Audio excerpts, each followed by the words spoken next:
প্রবাস থেকে দেশে এসে স্ত্রীর সাথে এমন ভুল কখনো করবেন না। আজ আমার স্বামী বিদেশ থেকে আসছে প্রায় 5 বছর পর। ঢাকা এয়ারপোর্ট থেকে আমার ভাই বোন সবাই মিলে আনতে গিয়েছে। আমার ছেলে তার বাবাকে দেখে অনেক খুশি হয়েছে। তার বাবার কোলে উঠে তার বাবার চুল ধরে টানছে। ওর খুশি যেন ধরে রাখার মতো ছিল না। ভিডিও কলে প্রতিদিন বাবাকে দেখে দেখে চিনে ফেলেছে। আদো আদো গলিতে কথাও বলতেছিল। আমি আড়ালে দাঁড়িয়ে সব কিছুই দেখছিলাম। সামনে যাওয়ার সাহস হলো না আমার। শাশুড়ি মা কি না কি মনে করে। আমার শাশুড়ি অনেক রাগী মানুষ। আমার শাশুড়ি আমার স্বামীর সামনে যায়, এটা আমার শাশুড়ি পছন্দ করে না।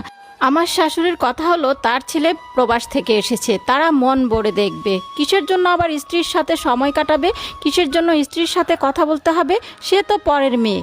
এই যে আমার স্বামী এতক্ষণ হলো প্রবাস থেকে আসছে, কই সেও তো আমাকে একবারের জন্য ডাক